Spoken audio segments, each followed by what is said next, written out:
কে জান্নাতে যাবে কে জাহান্নামে যাবে আল্লাহ তাও স্পষ্ট করে বলেছেন, ইন্নাল আবরারা লাফি নাঈম ওয়া ইন্নাল ফুজ্জারা লাফি জাহিম।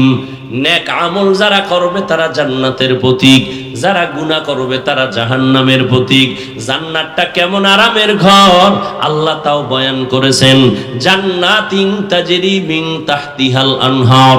এমন জান্নাত আল্লাহ দিবেন নেক আমলওয়ালাকে, যেই জান্নাতের শান্তি আর শান্তি, নিচে থাকবে মধুর নহর, দুধের নহর, পানির ঝর্ণা দ্বারা।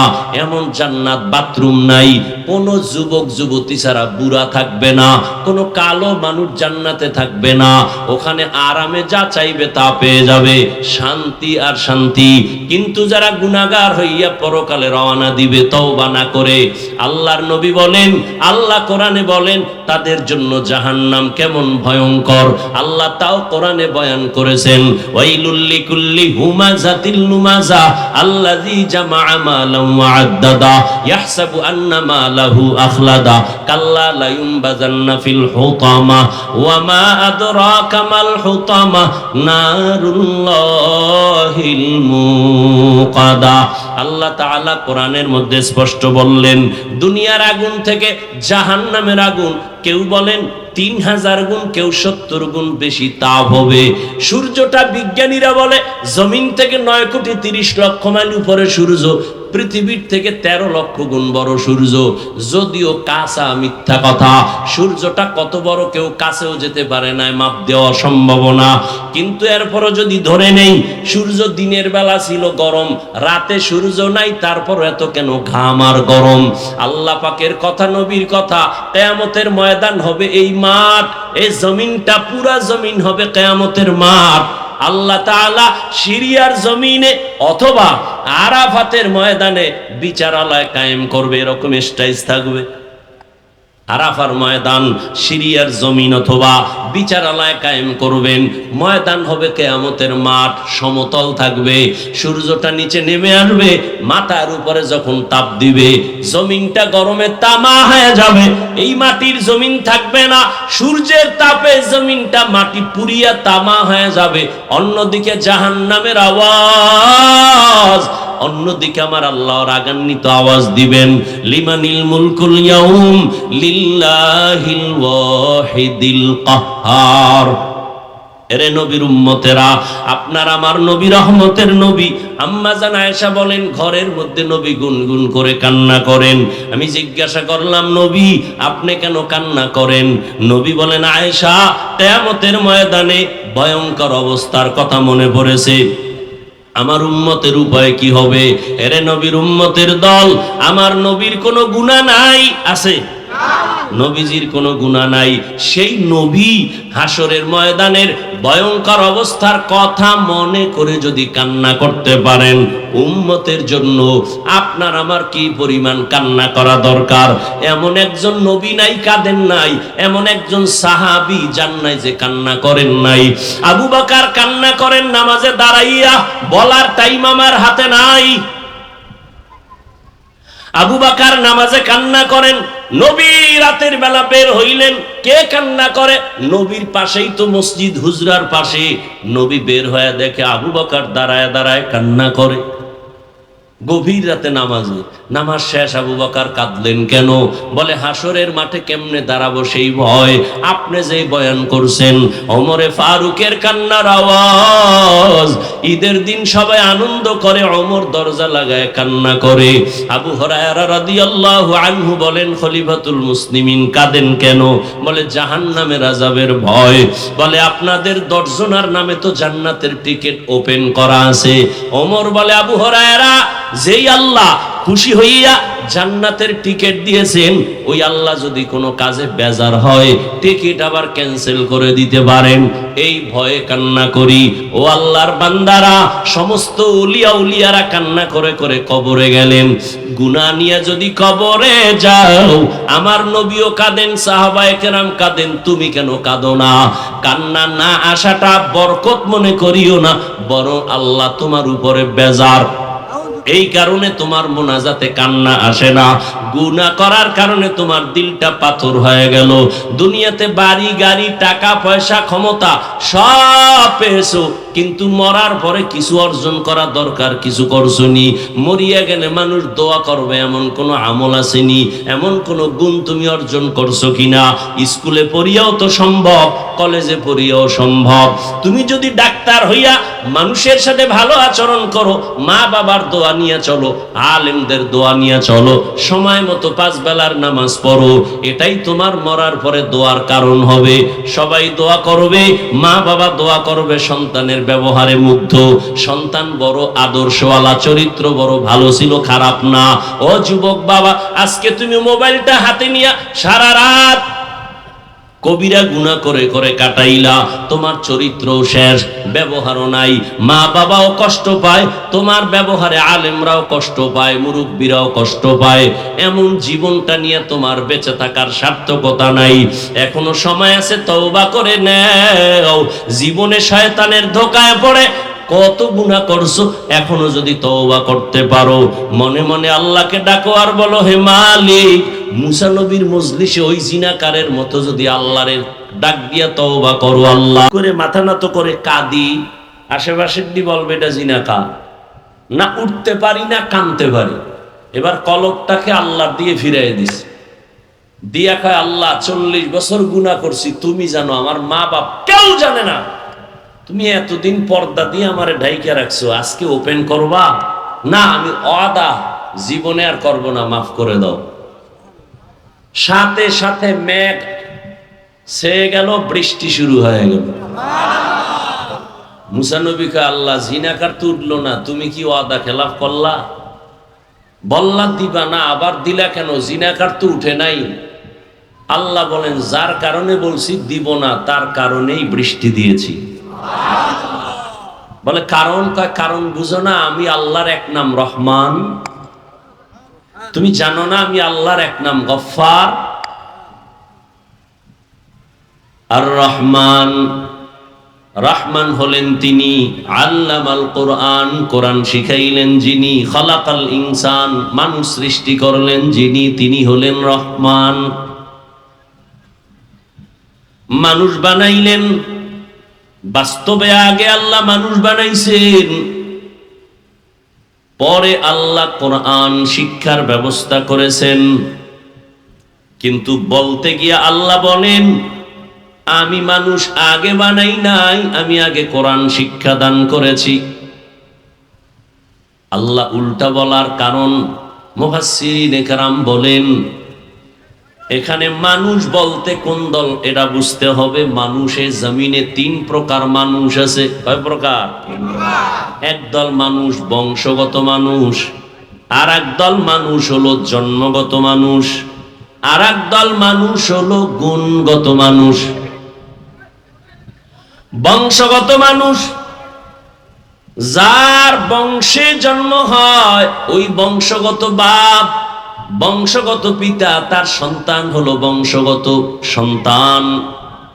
আমাদের বংশের পিতা আদম আলাইহিস সালাতু ওয়াস সালাম, তার বংশে আমরা সেই হিসাবে আমরা মানুষ। হিন্দুরাও মানুষ, বৌদ্ধরাও মানুষ, ইহুদিরাও মানুষ, খ্রিস্টানেরাও মানুষ। কারণ ধর্মের লাইনে কেউ হিন্দু, কেউ বৌদ্ধ, কেউ ইহুদি, কেউ খ্রিস্টান, কিন্তু বাবা একজন, আদম। কি বাবা একজন না? এক বাবার সন্তান,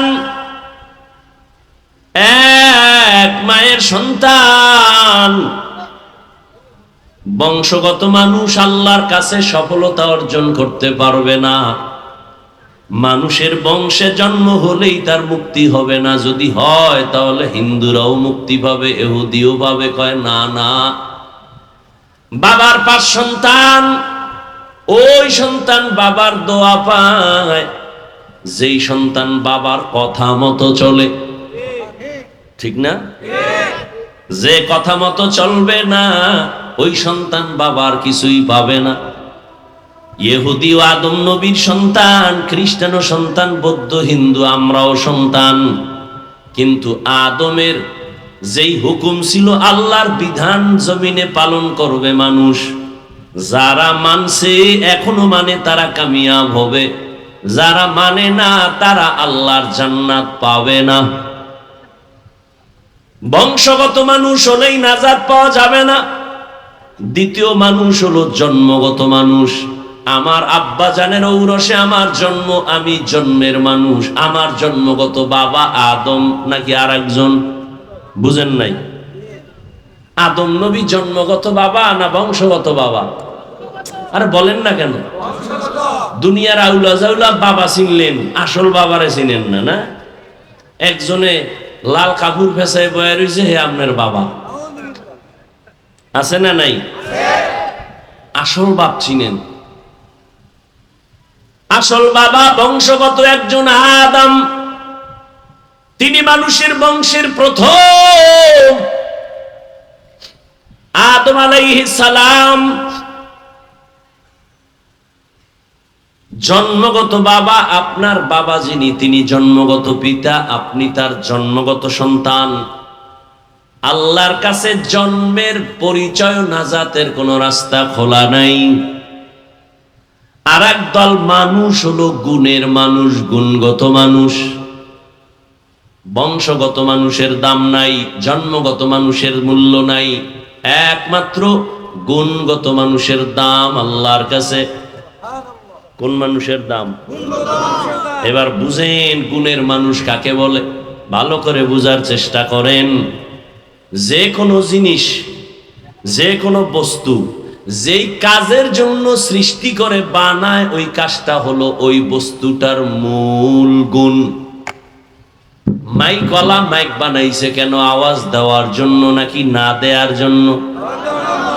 আওয়াজ দেওয়া মাইকের মূল কাজ, এটাই মাইকের বড় গুণ। ঘড়িওয়ালা ঘড়ি বানাইছে টাইম ঠিক মতো দেওয়ার জন্য, টাইম ঠিক মতো দেওয়া ঘড়ির গুণ। পাখা বানাইছে বাতাস দেওয়ার জন্য, বাতাস দেওয়া হলো পাখার গুণ। কথা ঠিক না? মাইক যদি আওয়াজ না দেয়, বলবে এটাকে লাথি মেরে ফেলে দাও, এটা গুণের মাইক না। বাতি বানাইছে আলো দেওয়ার জন্য, যদি আলো না দেয় ভেঙ্গে ফেলো, এটা গুণের বাতি না। ঠিক নি? পাখা বানাইছে বাতাস দেওয়ার জন্য, যদি বাতাস ঠিক মতো না দেয় ভেঙ্গে ফেল, এটা গুণের পাখা না। তাহলে যেই বস্তুটা যেই কাজের জন্য বানানো হয়, ওই কাজটা হলো ওই বস্তুর গুণ। মাইকের গুণ আওয়াজ দেওয়া, বাতির গুণ আলো দেওয়া, পাখার গুণ বাতাস দেওয়া। ঠিক নি? হ্যাঁ, এবার বুঝো মানুষ বানাইছেন কোন কাজের জন্য। মানুষ যেই কাজের জন্য বানাইছেন, ওই কাজ হলো মানুষের আসল গুণ।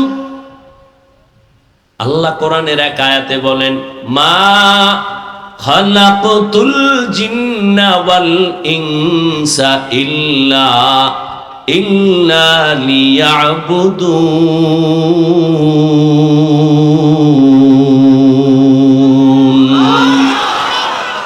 মা খালাকতুল জিন্না ওয়াল ইনসি বাখা, জুজ ইবাদত নিস্তে মকসুদ আজ্জাহা। খারাপ লাগে আপনাদের? এটি কোনো ওয়াজ না। হ্যাঁ, দেখতে নারী চলন বাঁকা, নিজে নামাজ পড়ে না, দোষ নাই। ইমাম সাহেবের ভাগরি নেই কেন? এটা বড় দোষ। সব দোষ হুজুরদের। হ্যাঁ, সত্য কথা বললে কয় হুজুরের গরম গরম। হুজুর কি হালকা ঠান্ডা বয়ান করলে বলে ইমান দুর্বল। ঠিক নেই? মানে সব জায়গায় হুজুর গো দোষ, কিন্তু সব জায়গায় অবদান হুজুরদের বেশি। এই যুবক, ভালো করে লিখে রাখিস, কত সুন্দর সুন্দর স্লোগান রাস্তার পাশে পাশে ব্যানার টানায় লিখে রাখো। আমার স্লোগানটা লিখে রাখ, আল্লাহর কসম, আল্লাহর কসম, আল্লাহর কসম। 3 বার করলাম, আল্লাহি বিল্লাহি তাল্লাহি। দুনিয়াতে যত আপন বন্ধু পাইছো সব স্বার্থপর, একমাত্র তোদের কলিজার আপন বন্ধু নিঃস্বার্থ উলামায়ে আহলে হক। ওলামায়ে কেরামের কত গালি দাও শুনি, কি পরিমাণ লেখালেখি করো আমাদের বিরুদ্ধে তাও আমরা জানি। এরপরও কোন আলেম কোন ইমাম কারো জন্য বরদোয়া করে না, মোনাজাতে করে? সরকারের টাকা খাইয়া চাকরি করো, ডান হাতে মাস শেষ বেতন নাও 20,000, টেবিলের তলে নাও আবার 30,000। হ্যাঁ, কত হইল? আর গরিবেরটা কলমের খোঁচায় মেরে খাও, আরো কত কিছু করো, জুলুম করে খাও। এরপরও সরকারের পছন্দ করো না, সরকারের টাকায় পেট পইরা সংসার বাঁচাই এখন পাও, সরকারের আবার লাল বাত্তি দেখাও। আর একজন আলেম, মসজিদের ইমাম, খতিব, বেতন মাত্র 10,000, গ্রামে গেলে আরো কম, শহরে একটু বেশি, তাও আবার 3, 4, 6 মাস বাকি। ঠিক নেই? এই ইমামের বেতন দেয় কত? তাও একজনে দেয় না, সভাপতি দেয় মাসে 50 টাকা। ঠিক নেই? সেক্রেটারি দেয় 30, রিক্সার ড্রাইভার দেয় 5 টাকা। তারও ধমক আছে, ইমাম সাহেব একক তো না থাকলে কয়েক গেছিলেন কই? মনে হয় যেন ইমামের মসজিদের দেওয়াল একটা জেলখানায় আটকায় রাখছে, কোথাও গেলে কোনো স্বাধীনতা নাই, জবাব দিতে দিতে তার নামাজের সূরা উল্টায় যায়। এত অত্যাচার, এত জুলুম। ইমাম সাহেব 2 দিনের জন্য তার আপন ঘরে যাবেন, কোথাও যাবেন, স্বাধীনভাবে একটু কাজ করবেন, দেখা করবেন, বেড়াইবার জন্য যাবেন, কি পরিমাণ দরখাস্ত আর দৌড়াদৌড়ি। এরপরও বেতন কম। কোন ইমাম জুমার নামাজে দাঁড়ায় বলে নাই, আগামী মাস থেকে যদি স্কেল না বাড়াও, আসর থেকে সূরাটা উল্টা দিকে হবে? বলছে না। বরং মোনাজাতে দোয়া করে, আল্লাহ ব্যবসায়ীদের ব্যবসায় বরকত দাও, চাকরিজীবীর চাকরিতে বরকত দাও, অসুস্থ রোগীদের সুস্থ বানাও, কবরওয়ালাদের জান্নাত দিয়া দাও। আয় আল্লাহ, সবার জীবন শান্ত করে দাও, বিদেশে যারা আছে তুমি বরকত দাও, হেফাজত করো। ঠিক নেই? কোন স্বার্থ আছে? অতএব আমি বলে গেলাম, মানো আর না মানো, কারণ মেমোরি ডিস্টার্ব আছে। তোমার মেমোরি ডিস্টার্ব, মানো আর না মানো এটা সত্য কথা। এই দুনিয়ায় উলামায়ে আহলে হক ছাড়া উম্মতের আপন বন্ধু কেউ নাই। উদাহরণ নেও রে বাবা, মহামারী করোনার দিকে খবর নিয়েছো? মহামারী করোনা, স্কুল বন্ধ, কলেজ বন্ধ, চাকরি বন্ধ, ব্যবসা বন্ধ, ফ্যাক্টরি বন্ধ, ট্রেন বন্ধ, গাড়ি বন্ধ, সব বন্ধ। কোন সময়? করোনার সময়। কিন্তু নজর করে দেখছুনি মুসলমান, এ জমিনে আল্লাহর কোরআনের একটা মাদ্রাসাও বন্ধ হয় নাই। কত চাকরিজীবী চাকরি হুজুর দুইবেননি। হাত দোয়ার বয়ান তো মদিনার নবী করছেন, খানার আগে হাত দো, খানার পরে হাত দুইও। তুমি 13 বার দুইলেও লাভ হবে না, আমরা 1 বার দুইলেও সওয়াব হবে, কারণ আমরা রসুলের আদর্শ মতো হাত দুই। এরে নবীরা আশেক। ওই মহামারী করোনায়, বাবায় করোনায় মরে গেল, সন্তানরা এলাকার গরিবদের টাকা দিয়ে কয় লাশটা টেনে ধরে রাস্তায় ফেলে দে।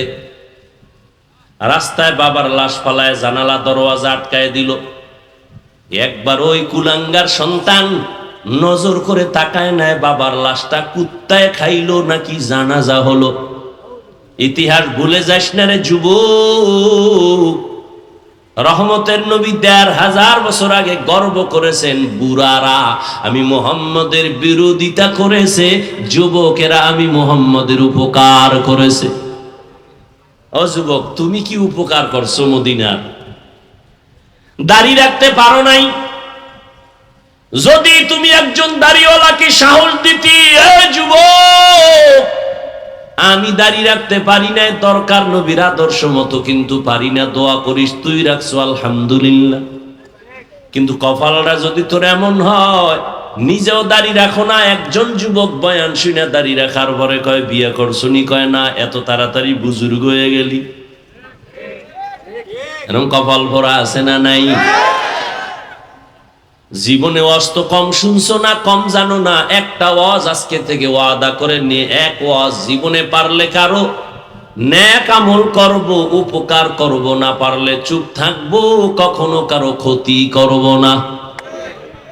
পারলে কারো প্রশংসা করব, না পারলে জবান আর আঙ্গুল ফেসবুক থেকে গুটায় রাখবো, কারো বদনাম ছড়াবো না। আর ওয়াজ লাগবে না, জান্নাত পেয়ে যাবি যদি ওয়াজটা মানতে পারো যে নেক আমল পারি আর না পারি গুনাহ করব না, কারো উপকার করতে পারি আলহামদুলিল্লাহ, না পারলে কারো ক্ষতি, কারো প্রশংসা পারলে করব, না পারলে কারো বদনাম করব না। আর ওয়াজ লাগবে না। এরে আল্লাহর গোলাম, মহামারী করোনায় শত শত লাশ এ দেশের টুপিওয়ালা উলামায়ে কেরাম কাঁধের মধ্যে নিয়ে গোসল করায়া, কাফন পরায়া, জানাজা পড়ালেন, দাফন করলেন। সন্তানের বাবা মারা গেছে, করোনায় কাছে যায় না, আর উলামায়ে কেরাম এই লাশগুলো কাঁধে নিয়ে কবরে রাখছেন, জানাজা গোসল সব। একজন টুপিওয়ালা হুজুরেও করোনায় মরে নাই। এখনো অনেকে মাস্ক পরে মরার ভয়। কি আল্লাহ নিয়ে গেলে রাখতে পারবে? অনেকে বলে না অমুক দল ক্ষমতায় আসলে আমগো মরণ, তাহলে কি করবি? আর এক দল আসলে আমগো বাঁচন। বাঁচানের মালিক, মারার মালিক দল, নেতা নেত্রী কে? ওরে ভাই, তুমি অপরাধ করছো, তোমারটা দেখো, আর একদিকে আঙ্গুল বাঁকা না করে নিজের হিসাব মিলাও। সন্তানের উপরে কি জুলুম করেছো? স্বামী হইয়া স্ত্রীর সাথে কি জুলুম করেছো? বাবা মা হয়ে সন্তানের সাথে কেমন আচরণ? শিক্ষক হয়ে ছাত্রের সাথে কেমন আচরণ? ভাই ভাইয়ের সাথে কেমন আচরণ? সঠিকভাবে চলবা। রসুল আমার চ্যালেঞ্জ দিয়ে গেছেন, কোরআন আর সুন্নাত অনুযায়ী যদি জীবন চালাও, ঈমানও যাবে না, সম্মানও যাবে না। তুমগো টেনশন, আমগো হুজুরগো কোনো টেনশন আছে? তুমগো চেয়ারের মেয়াদ শেষ, আমগো হুজুরগো চেয়ারের মেয়াদ শেষ কি? কোনো মেয়াদই নেই। শেষ কি আবার? কোরআন আলাদের চেয়ারের কোনো মেয়াদ নাই। এরা দুনিয়ায় বাদশা, পরকালেও বাদশা। গুণের মানুষ কাকে বলে? আল্লাহ বলেন আমি মানুষ আর জিন বানাইছি একমাত্র ইবাদতের জন্য। মাইকওয়ালা মাইক বানাইছে আওয়াজ দেওয়ার জন্য, আওয়াজ দেওয়া মাইকের গুণ। বাতিওয়ালা বাতি বানাইছে আলো দেওয়ার জন্য, আলো দেওয়া বাতির গুণ। আল্লাহ মানুষ বানাইছেন ইবাদতের জন্য, ইবাদত করা মানুষের গুণ। ইবাদত কি বিড়ি টানা? হ্যাঁ, জীবনে যা করবা সব ইবাদত। ভালো করে বুঝো, সব ইবাদত। কান্না করবা ইবাদত, হাসবা তাও ইবাদত, খানা খাও ইবাদত, খানা খাইও না তাও ইবাদত। ঠিক নি? নামাজ পড়ো ইবাদত, নামাজ পড়বা না তাও ইবাদত। এই বয়ানটা বেনামাজিরা শুনলে কি খুশি যে এতদিন শুনছি নামাজ পড়া ইবাদত, আজকে নতুন শুনলাম নামাজ না পড়াও ইবাদত। কথা শেষ না আরো আছে? সব শুনো। নামাজ পড়া যেমন ইবাদত, না পড়াটাও ইবাদত। রোজা রাখা যেমন ইবাদত, রোজা না রাখাটাও ইবাদত। তবে দুইটা শর্ত আছে, দুই শর্ত ছাড়া কোনোটা ইবাদত হবে না। এক নাম্বার শর্ত রেজা বিল কাজা, দ্বিতীয় শর্ত হলো তরিকায়ে রাসূল। আমি যা করব, যা বলবো আমার আল্লাহর খুশির জন্য। আমি যা করব, যা বলবো সব হবে মদিনাওয়ালা নবীর আদর্শ অনুযায়ী। তুমি হাসি দাও, নবীর আদর্শের সওয়াব। নবীর তরিকায় কাঁদো, তাতে সওয়াব। নবীর তরিকায় নামাজ পড়ো, সওয়াব। ঈদের দিন রোজা রাখবা, সওয়াব। কেন বলে নবীর তরিকায় নাই। ঠিক নি? মাগরিবের ফরজ নামাজ 3 রাকাত। একজনে 3 রাকাতের শেষে বয়ে বয়ে চিন্তা করে, আল্লাহরে আরো 2টা সেজদা বাড়াইয়া বেজোর না রাইখা জোর বানায় 4 রাকাত করি।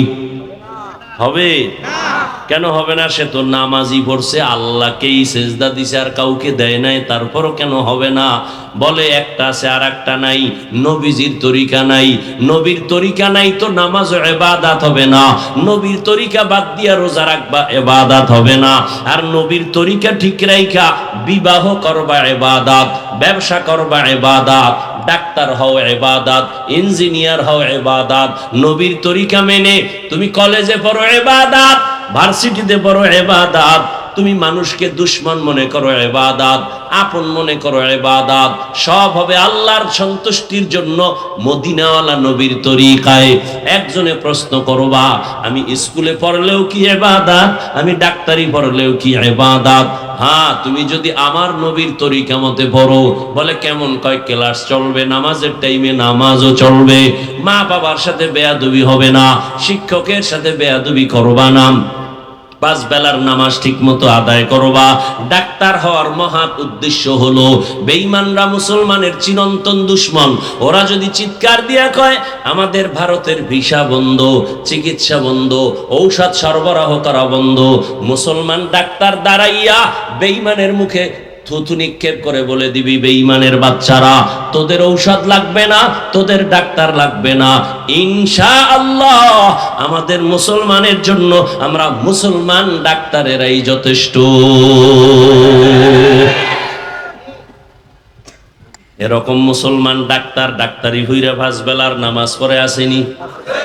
ও যুবক, আমি তোমাকে টুপিওয়ালা বড় ভাগরিওয়ালা হুজুর বানাবার জন্য বয়ান করতে আসি নাই, বরং তুমি নবীর তরিকা মেনে চলো।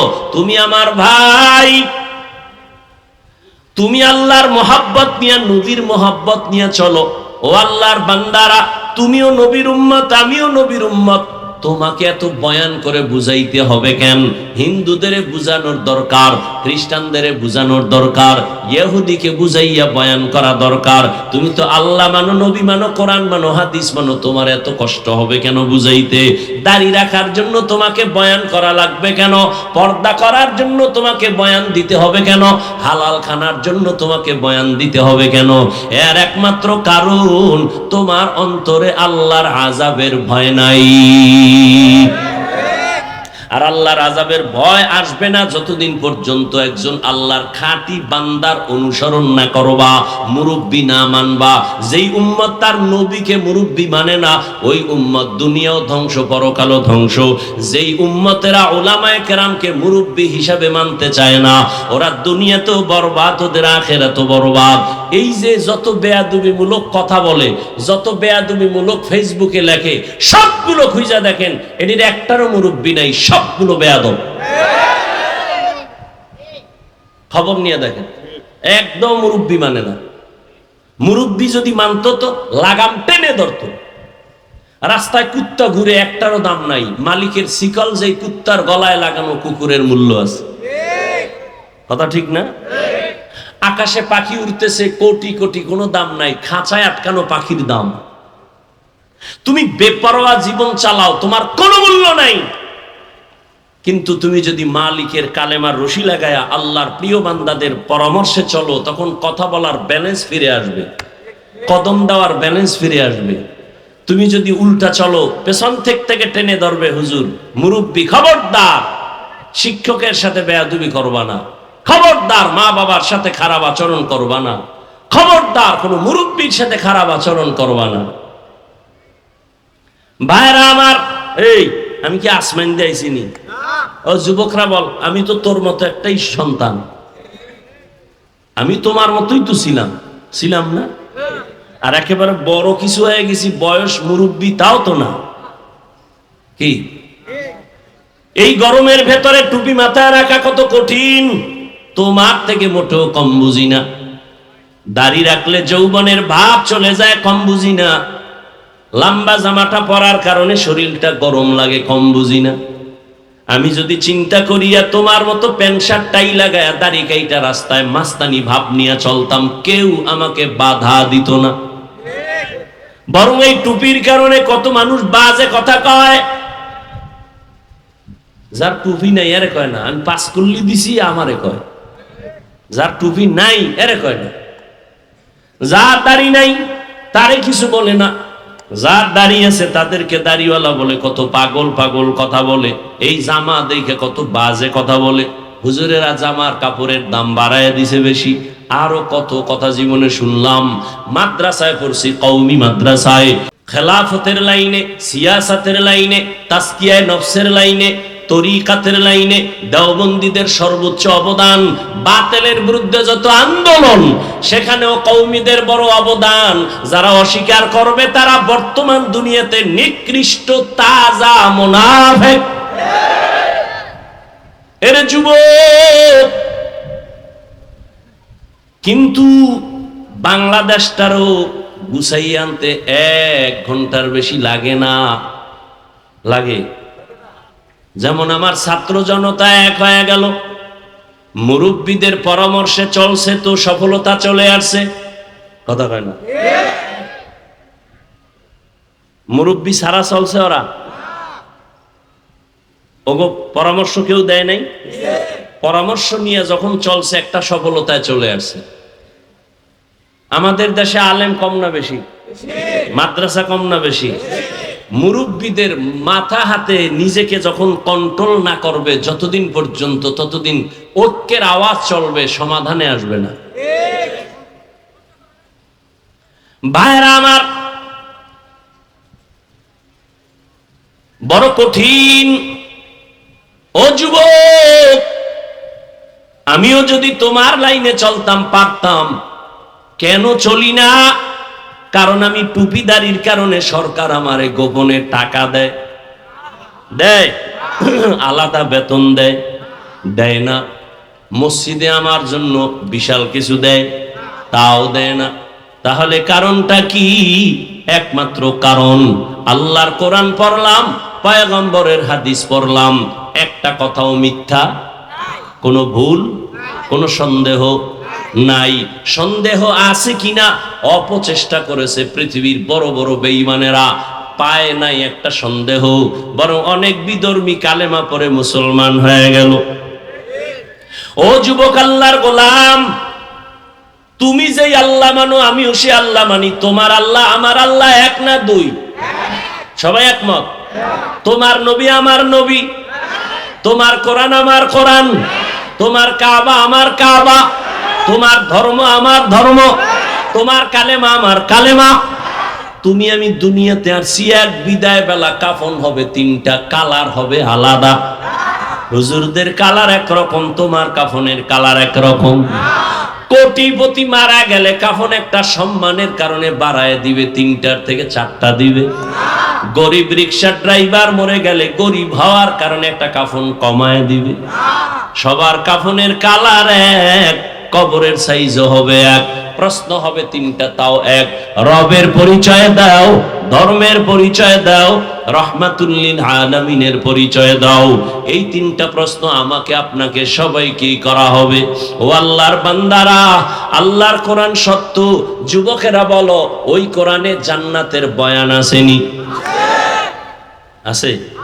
বলো, জাহান্নামের বয়ান আসেনি?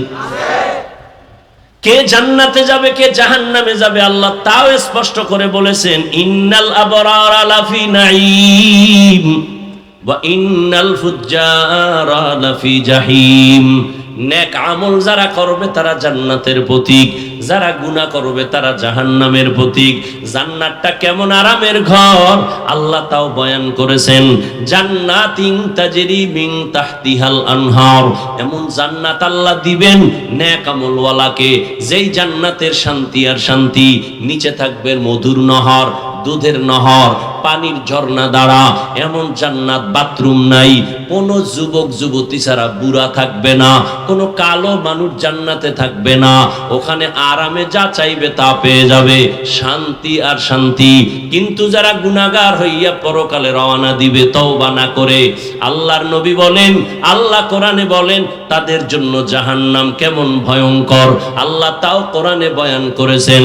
ওয়াইলুল লিকুল্লি হুমাযাতিল লুমাযা আল্লাযী জামাআ মালান ওয়া আদ্দাদা ইয়াহসাবু আন্না মালাহু আখলাদা কাল্লা লা ইউনবাযান্না ফিল হুতামা ওয়া মা আদরাকা মাল হুতামা নারুল্লাহিল মুকাদা। আল্লাহ তাআলা কোরআনের মধ্যে স্পষ্ট বললেন, দুনিয়ার আগুন থেকে জাহান্নামের আগুন কেউ বলেন 3000 গুণ, কেউ 70 গুণ বেশি তাপ হবে। সূর্যটা বিজ্ঞানীরা বলে জমিন থেকে 9,30,00,000 মাইল উপরে সূর্য, পৃথিবীর থেকে 13 লক্ষ গুণ বড় সূর্য।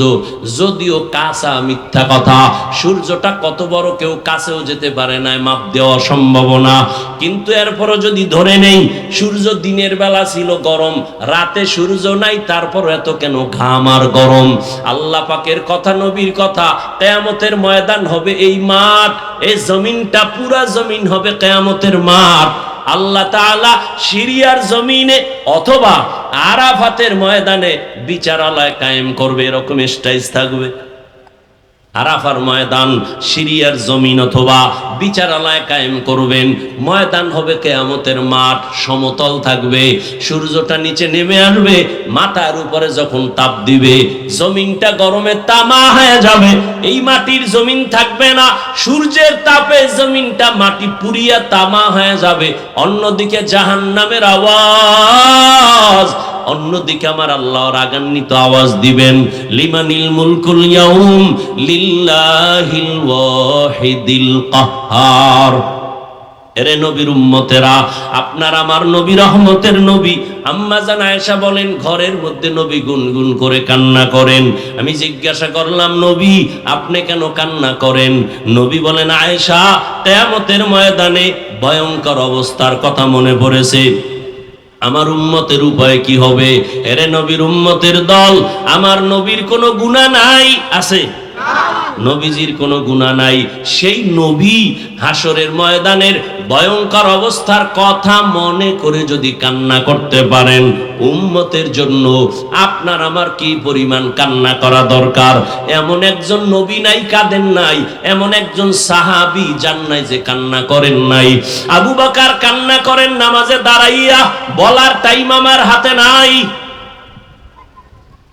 আবু বকর নামাজে কান্না করেন। নবী রাতের বেলা বের হইলেন, কে কান্না করে?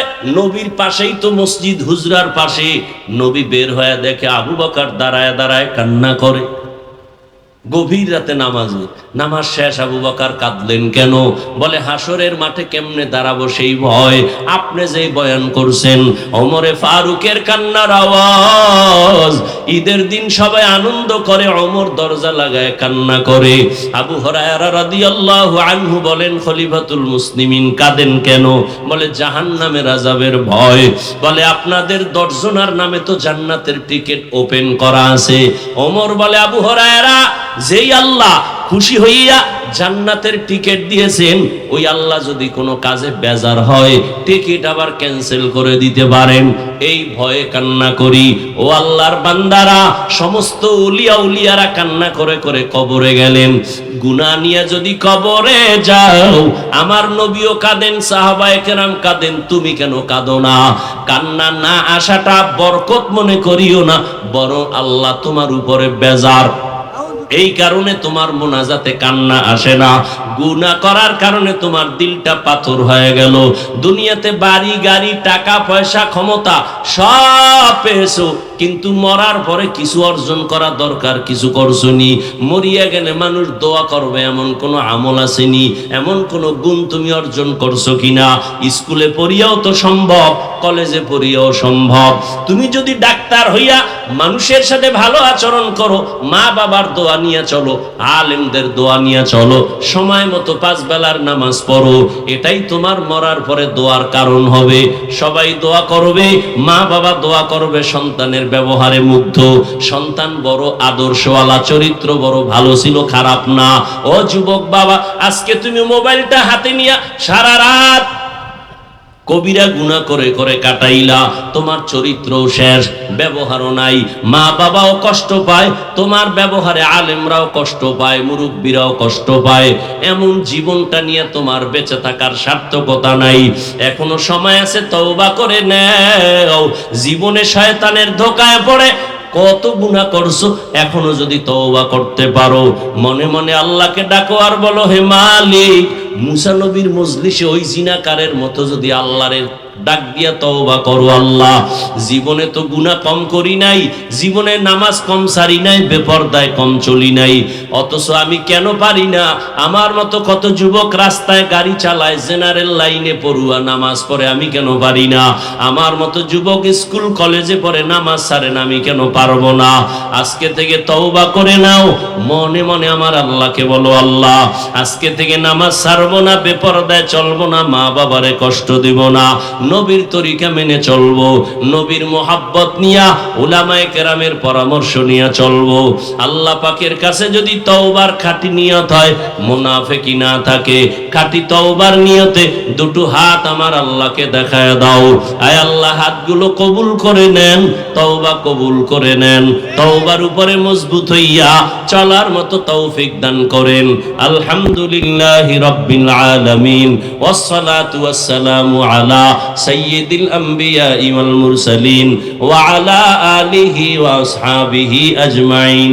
ইয়া আরহামার রাহিমিন, ইয়া আরহামার রাহিমিন, ইয়া আরহামার রাহিমিন, রব্বিরহামহুমা কামা রব্বায়ানি সগীরা। আল্লাহুম্মা ইন্নাকা আফুউন কারীম তুহিব্বুল আফওয়া ফা'ফু আন্না। আল্লাহুম্মা ইন্না নাসআলুকা রিযাকা ওয়াল জান্নাহ ওয়া নাউযু বিকা মিন সাখাতিকা ওয়ান নার। ও দয়ার মালিক, গুনার বোঝা মাথায় নিয়ে আপনার দরওয়াজায় হাজির। কত উলামায়ে কেরাম, মুরব্বী, হাজী সাহেব, যুবক, ছাত্র ভাই, মা বোনেরা হাত তুলেছেন। আয় আল্লাহ, শয়তানের ধোকায় আপনার নাফরমানি করেছি, নবীর সুন্নত জবাই করেছি। আজকে মনে হয় যেন গুনার কারণে আমার জাহান্নাম ছাড়া উপায় নাই। মানুষ জানে আমি কত বড় ভালো মানুষ, কিন্তু আমার আমলনামার দিয়ে তাকাইয়া দেখি বড় ভয়। আমার হাতের দ্বারা গুনার কোনো শেষ নাই। গুনার কারণে আমার চোখ না পাক, জিহ্বা না পাক, অন্তর না পাক। মা বাবার সাথে বেয়াদবি করব না, উলামায়ে কেরামের পরামর্শ নিয়ে নবীজির তরিকা মানিয়া চলবো। ও আল্লাহ, আমাদের তওবা কবুল করে নেন।